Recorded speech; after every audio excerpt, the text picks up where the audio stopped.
Ya, perkenalkan nama saya Fajar Firdaus dengan NIM 2020 081035 dari Prodi Sistem Informasi. Ya, langsung aja saya akan mempresentasikan hasil laporan UTS mata kuliah Analisa Perancangan Sistem Informasi. Nah, untuk topiknya sendiri di sini saya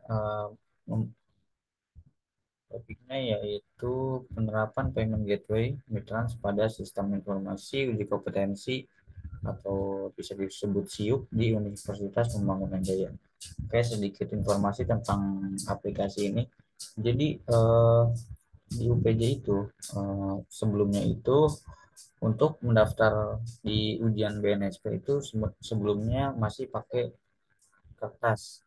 Kemudian dari kertas itu formulirnya kemudian akan diminta oleh tim tim JKL, lalu kemudian datanya disimpan di dalam Excel. Nah, kemudian aplikasinya sudah dibuat, namun masalahnya adalah eh, dalam aplikasi ini belum menggunakan fitur payment gateway, artinya masih menggunakan verifikasi manual, yaitu dengan cara mengecek bukti pembayaran si mahasiswa, kemudian diverifikasi. Tentunya hal ini akan memperlambat proses administrasi yang ada pada sistem. Nah, untuk latar belakangnya sendiri seperti ini.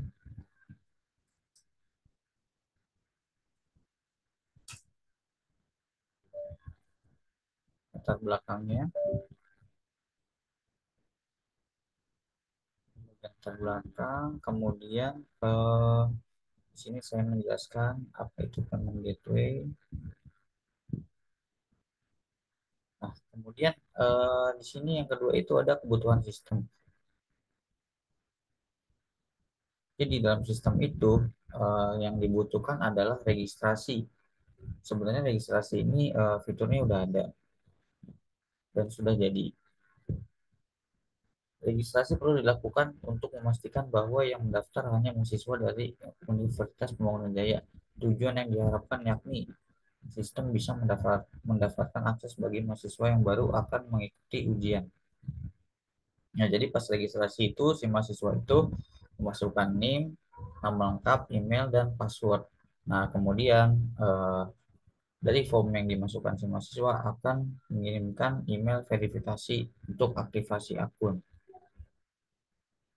Itu untuk proses registrasinya. Kemudian, nah ini halaman registrasinya, ada email verifikasinya. Kemudian si mahasiswa diminta setelah verifikasi, si mahasiswa diminta untuk mengisi identitasnya seperti KTP, jenis kelamin, tempat tanggal lahir, dan sebagainya. Nah, kemudian kebutuhan yang kedua itu ada verifikasi administrasi. Nah, sebenarnya siapa aja sih yang menggunakan sistem ini? Jadi yang di sistem ini itu ada tiga aktor, yaitu mahasiswa, eh, ada admin sebagai verifikator, dan asesor. Nah, jadi di kebutuhan sistem verifikasi administrasi ini, syaratnya itu satu, merupakan mahasiswa aktif, kemudian mahasiswa telah lulus ujian mata kuliah tertentu, kemudian yang ketiga adalah mahasiswa memenuhi syarat jumlah jam magang, yaitu totalnya itu 800 jam, kemudian yang keempat, mahasiswa memenuhi persyaratan administratif.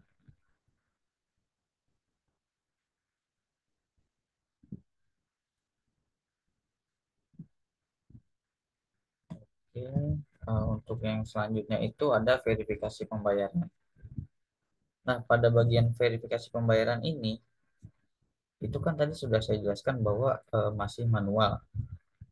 Maka dari itu, saya ingin merancang, ingin mengimplementasikan payment gateway menggunakan Mitrans tersebut.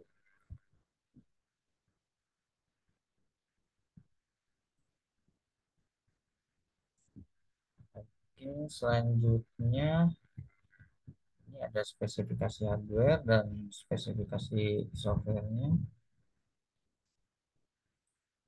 Ini ada akses, kemudian ada analisa kelayakan. Di sini ada kelayakan teknis, yaitu secara teknis integrasi sistem SIUP dengan payment gateway layak untuk dilakukan. Kenapa layak? Karena memang sistem ini sangat membutuhkan payment gateway tersebut. Kemudian ada kelayakan ekonomi, kemudian ada kelayakan organisasi.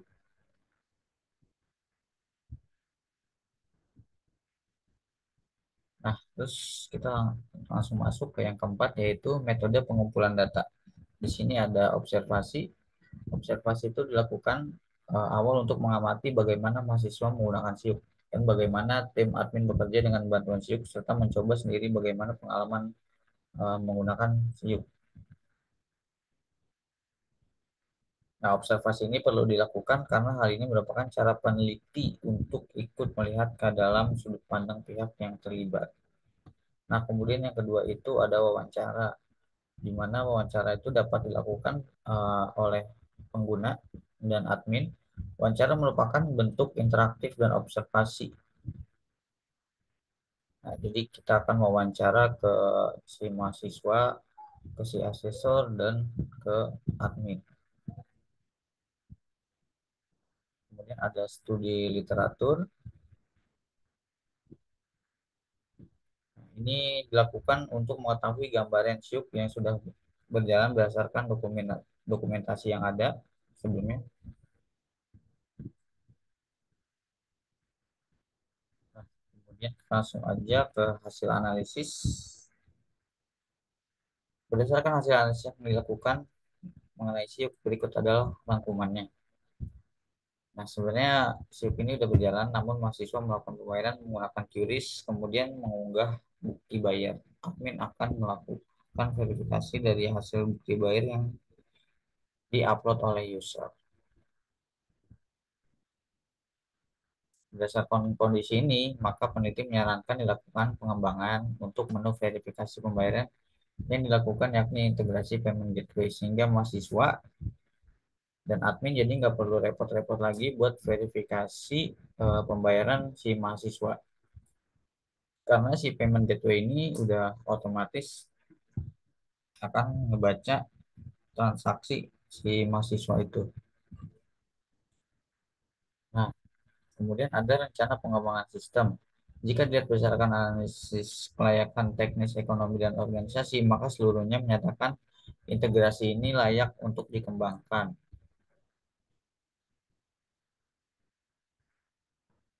Kemudian, jadi nanti ketika ini sudah jadi, eh, si mahasiswa bisa langsung pembayaran dari sistem dan admin bisa menerima laporan verifikasi secara otomatis. Nah, ini di bawah ini adalah tampilan perbandingan sistem existing existing yang sekarang dan sistem yang akan dikembangkan untuk ke depan. Nah, jadi kondisi existing yang sekarang itu ketika si mahasiswa itu sudah mendaftar, kemudian si mahasiswa itu memilih program kompetensi yang ingin diikuti, si mahasiswa itu eh, kemudian selanjutnya yaitu melakukan pembayaran. Nah, seperti ini tampilannya. Jadi si mahasiswa mengisi nomor rekening, nama bank, terus atas nama siapa, kemudian tanggal transfernya, kemudian bukti pembayarannya. Setelah itu si mahasiswa melakukan pembayaran dan mengklik tombol bayar sekarang. Nah, kalau udah diintegrasin ke payment gateway, maka tampilannya kurang lebih akan seperti ini. Jadi si mahasiswa itu pertama dia milih mau dari Mandiri Virtual Account atau BCA Virtual Account atau BNI Virtual Account. Kemudian si mahasiswa langsung bayar aja dari yang metode yang dipilih. Ini kemudian ada kondisi yang sekarang. Jadi jika sudah diimplementasikan akan seperti ini tampilannya. Nah, yang terakhir, rancangan pengembangan sistem. Di sini saya menggunakan metode prototype karena sebelumnya aplikasi ini sudah jadi dan sudah dikembangkan.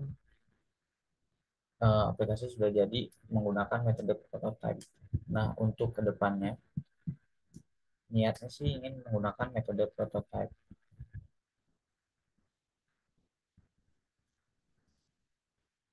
Yang pertama itu ada tahap perencanaan, di mana tahap ini diawali berupa ide, saran, atau inovasi yang muncul untuk dikembangkan. Namun fokusnya di sini adalah pengembangan berupa integrasi payment gateway. Karena masalah ini muncul, rencana ini muncul karena masalah pembayaran yang dianggap kurang efisien baik dari sisi user maupun admin. Kemudian habis dari perancangan, kita beralih ke analisis. Analisis dilakukan sebagai landasan dari rencana yang sebelumnya dibuat. Analisis pada integrasi payment gateway telah dijelaskan pada beberapa poin di atas. Jadi analisis diawali dengan melihat kondisi yang sekarang, kemudian mengumpulkan data yang berkaitan dan dengan rencana pengembangan. Kemudian selanjutnya itu desain integrasi. Dengan pada pengembangan integrasi payment gateway ini, bagian desain menjadi sangat krusial karena menggunakan metode prototype. Prototipe yang akan dibuat berdasarkan hasil diskusi dengan user. Prototipe merupakan tampilan layar yang nantinya akan diterapkan saat pengembangan. Namun sebelum prototipe dibuat, peneliti juga wajib menyusun pemodelan UML. Nah, berikut adalah desain UML untuk pengembangan integrasi payment gateway pada SIUP. Nah, jadi di sini ada use case, di mana use case pembayaran. Jadi si mahasiswa melakukan pembayaran, kemudian faktor kedua yaitu ada mitrans, ya input ke verifikasi dan status. Nah, kemudian di sini ada use case description-nya.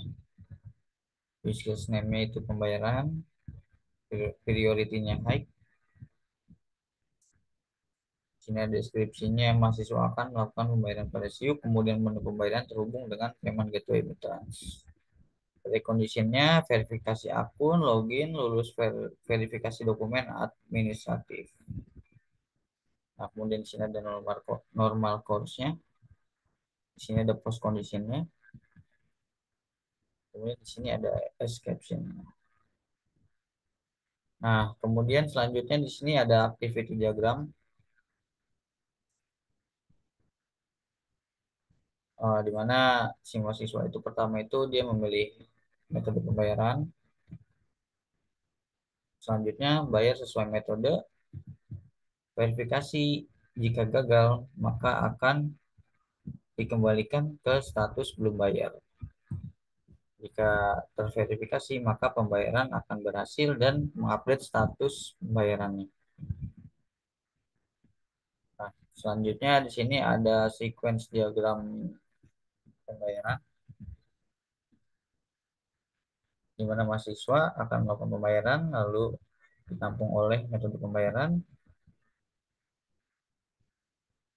lalu si sistem trans akan memverifikasi pembayaran, lalu si sistem akan memberikan respons yaitu update status pembayaran, kemudian akan mengubah status pembayaran pada mahasiswa. Nah, yang keempat itu ada implementasi. Pada laporan ini implementasi belum dilakukan.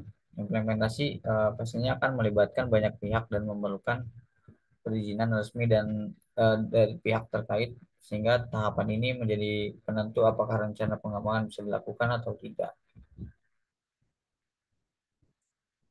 Saat implementasi berhasil dilakukan, testing juga termasuk dalam tahapan implementasi. Hal ini dilakukan sehingga sistem yang nantinya digunakan sudah siap secara keseluruhan. Nah, yang terakhir di sini ada evaluasi dan maintenance, di mana tahapan evaluasi ini dilakukan setelah pengembangan selesai dilakukan. Evaluasi ini bertujuan untuk melihat apakah pengembangan yang dilakukan berhasil menjadi solusi dan mencapai tujuan yang direncanakan, apakah belum gitu. Evaluasi ini penting untuk membantu sistem agar semakin baik ke depannya. Evaluasi biasanya dilakukan bersamaan dengan maintenance. Maintenance wajib dilakukan setelah implementasi. Selama masa maintenance biasanya ditemukan berbagai hal yang menjadi dasar dari laporan evaluasi untuk sistem. Kedua tahapan ini bisa digabung dan jika dikelola dengan baik bisa menghasilkan laporan yang dapat digunakan untuk landasan pengembangan sistem selanjutnya. Sekian presentasi dari saya. Terima kasih.